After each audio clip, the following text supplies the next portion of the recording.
Hey, YouTube, I can see you, but you can't see me. Well, actually, I kind of hope you can see me. This isn't a PSVR 2, but it's still kind of relevant. But it's pretty dope. Like, I can even read the shit on my notes over there on the other side of the screen.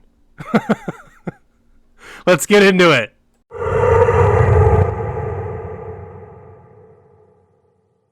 All right, so everyone is pissed about the PS5 price increase.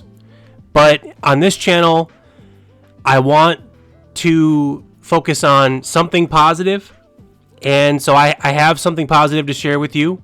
And it's a matter of perspective, at least my perspective. So historically, we are used to prices going down during the console life cycle. Especially in the twilight years, which I think that's where we're at right now. I mean, that historically has been the point of making a slim version of a console. It's usually cheaper to manufacture for the company. And you get, newer, fresher parts. So it's a little bit, updated hardware. They worked out some kinks. So it's good for the consumer because it's cheaper and it's more reliable, etc. Right? Well, that's not happening. And everyone would like Sony to eat the cost of, whatever tariffs might be bringing up the cost, or whatever global economic problems that they're telling us is the reason why they're raising these prices. People would like to see them continue to subsidize their consoles and continue to eat some of the manufacturing costs. But the problem is that, memory is in short supply. AI data centers are eating up all the chips, and everything's just like, there's just a lot of uncertainty, right? And I don't really want to get into that.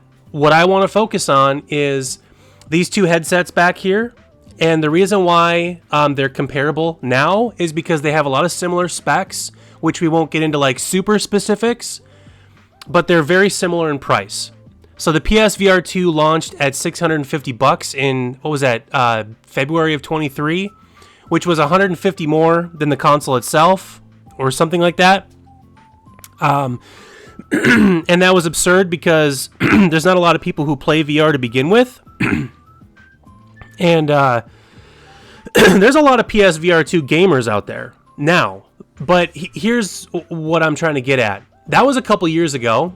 And back then there were, 40, 50 million-ish PS5s sold.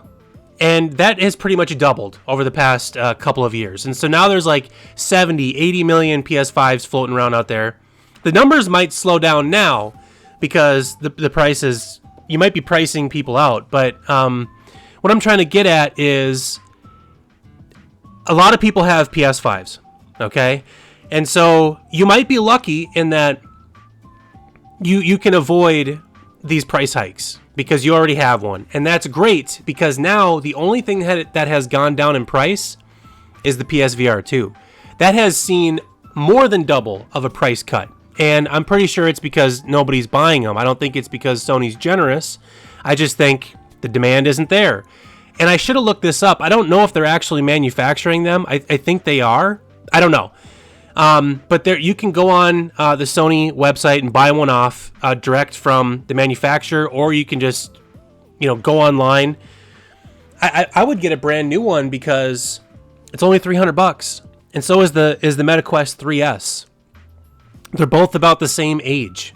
Now, on PlayStation, I only buy digital VR games. I did buy a few PSVR physical games, but this generation, I just said screw it and went all digital. And one of the reasons is because usually the physicals come by the way of like a limited run or something.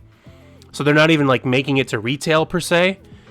So they're just way more expensive. And it's just not worth it for me to have my game physically to pay like double the price or whatever. Meanwhile, there are just tons of sales on VR games. We're talking like 75 to 80% off.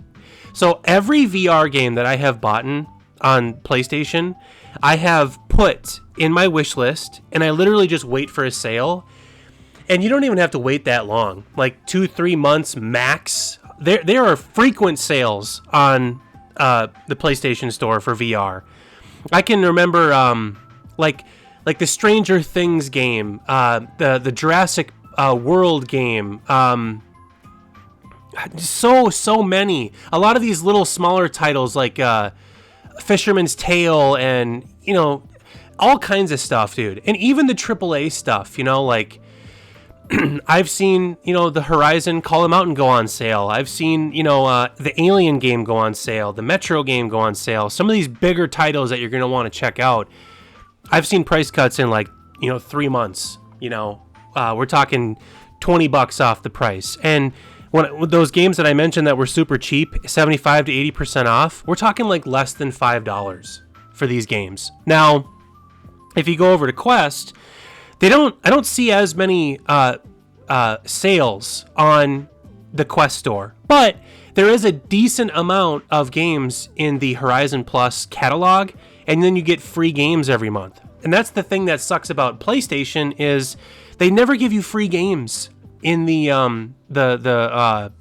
PlayStation network or whatever the hell it's called, your monthly subscription. PlayStation Plus. They never have VR stuff in there. They had a couple for free at first if you had extra or premium, but it's not like Quest. And I really like having both of these headsets because I think it's the best of both worlds. Now let's get into some of the comparisons with the headsets. They're both about $300 now, but when I bought the 3S, it was a better deal because it came with Batman Arkham Shadow, and that was a wonderful game. Meta used to have great first-party developers, and you would get games like Asgard's Wrath too, and you would get games like Batman. There was a Harry Potter one in development. There was a sequel to that Batman game. All of it's gone because Meta now wants to invest in AI and wearables, which really sucks. However, I don't think Horizon Plus is going anywhere. They're getting rid of all that stupid Horizon World crap, so there's less clutter now in your UI. At least I think they are, because they're just doing away with the Meta world, If you look at both the headsets, they both have Fresnel lenses. I do believe the PlayStation has a slightly better resolution, but they're also OLED. And if you love to play spooky games like I do, it's perfect for that. Because on console, you're always going to get better processing power because you have your PS5. That's basically just a mirror for what the headset is, just a mirror for what the console is powering for you. And the developers don't always take advantage of the haptic feedback and all that, but sometimes they patch it in, sometimes they don't. There's not a lot of first-party software that you can rely on, but that Horizon game is freaking awesome, dude. I've played Call of the Mountain so many times, and sometimes I just go back in just to replay some of the levels. Some people don't like the climbing. I like the climbing because it's so beautiful.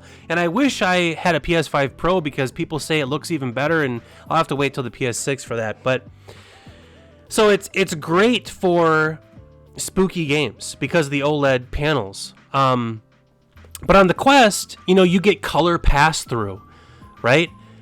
You can take those smaller indie games like Walkabout Mini Golf, and you can now play without a cord hanging down your back, which is obviously PSVR 2 is a huge improvement over PSVR in terms of how you hook everything up, but the cord is still annoying. You look at the Steam frame that's coming out, and it's got that foveated, what do they call it, streaming? But the PlayStation has foveated rendering, so I think they took a page out of the PlayStation book, all those engineers. And, that's what I love about the future of VR. It's going to be so powerful because they figured out a way to, only render what you're looking at. So all the stuff that's in your peripherals and whatever, it doesn't need to be as precise as what you're looking at. And that's just so damn exciting. Now, with the Quest, you can hook it up via Quest Link. I have the freaking cord right here for Quest Link, but you're sort of bottlenecked.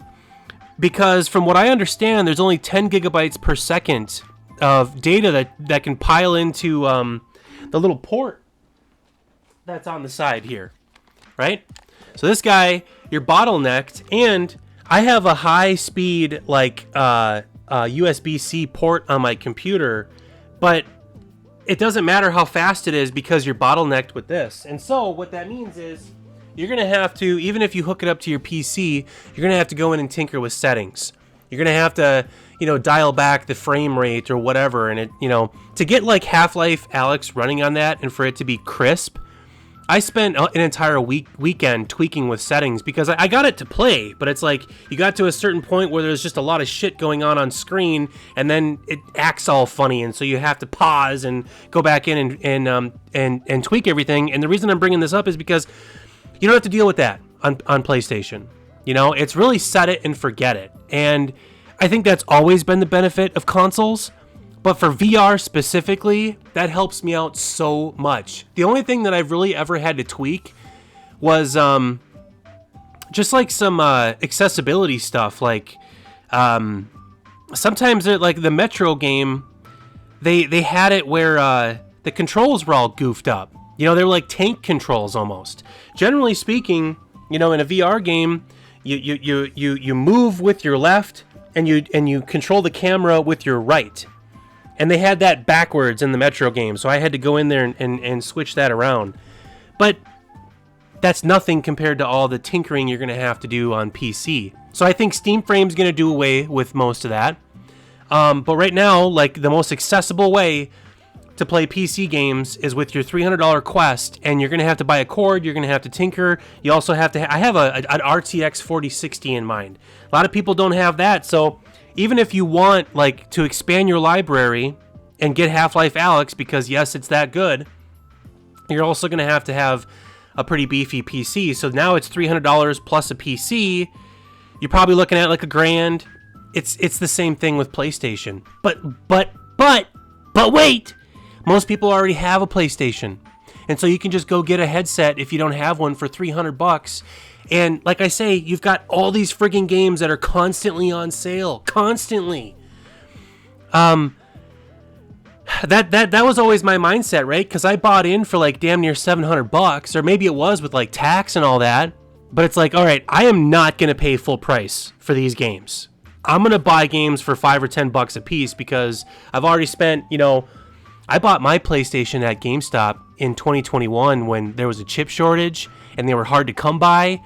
I remember I spent like $800 on a bundle because I think GameStop wanted to make money off me too, right? It came with like 3 games and a controller and a charging port and all this shit that I didn't really need, but the only way to get it was the bundle. And then like a year or two later, I went out and bought this expensive like VR headset. I think all in, I spent like $1,500 on all that crap. And right now, even if you bought shit brand new, you could get it for under $1,000. And I bring up the Steam Frame because it's like, yeah, it's going to make the process more seamless, but at the same friggin' time, the Steam Frame ain't going to be cheap. That's going to be $1,000 or more. You still have to have the PC. So most people, like I say, have the PlayStation. Now all you got to do is just go get the headset. For me personally, because I do like augmented reality, I do I'm not a big sports guy, but I love Walkabout Mini Golf, and I also have the Golf Plus app, so I can play real golf in VR, and I can even show you controller in it, right? And so now I can swing this like a golf club and play golf in VR. You can't do that on the you can't do that crap on the PSVR 2. And like I work out in VR, so I'm just trying to give you examples of there's real world cases where it's nice being cordless, but you're constricted with the Dragon chip that's in the headset. It's just not that powerful unless you have first party developers, in which there are none no more because Meta said F you.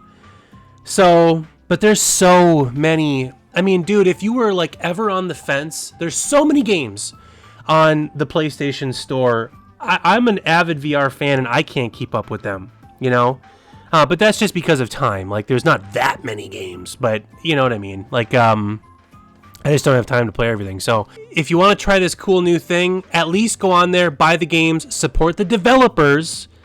And that's also kind of why I like buying my games digitally, because if you buy them physically, I don't even know if you're really supporting the devs at that point, right? Like there's that one game, Of Lies in Rain. You can go look this up. Like the sales on that were abysmal, and those guys went. It was a very small team. It was a very expensive game to make, and they sold like 1,500 copies or something in the first few weeks. That's so devastating for a developer, and that game is freaking awesome. It's one of the best VR experiences, you know, and they've patched it now, so you've got like haptic feedback. So and that really does help with immersion. You wouldn't think it, but it does. It may not be that great like on console with just your controller, but in VR, it helps, man. So go on there, support the devs so that we can keep VR going. You know what I'm saying? One thing I want to add is for both of these headsets, you're probably going to need some sort of strap. This is a battery, which makes sense for the Quest, right? Because it's standalone. And so the battery will drain pretty quick, especially for AAA. You play Asgard's Wrath 2 in this thing, you're going to get like 90 minutes. But with this battery pack, 3 hours. But again, what's like the average play session for VR? You know what I mean? So, but at least you just don't have to charge it that much. And then on PlayStation, the thing that made this thing a world of a difference, the speakers on that thing are actually pretty good on the Quest. But PlayStation doesn't have it. So this is by the same company, Globular Cluster. I have the gel pack in the back here, and it weighs it down in the back, so it balances it out because this thing's kind of bulky up front. But I've got this nice cushion up top that goes around my head, and then we've got these speakers, dude. Look at these freaking speakers. That is minty as hell, is it not? And they're really good, and they're cozy. They don't get in the way. I really don't even notice that they're there. They're like, I do like Sony's like I have Sony's like Bluetooth speaker. I've got a nice pair of headphones. They're like this. They're just like this. So I just bring this up because that'll add a little bit to the cost. But still, I mean, all this crap is cheap on Amazon. But yeah, you kind of need both headsets for on the go, and then really just for accessibility on PlayStation. But whatever.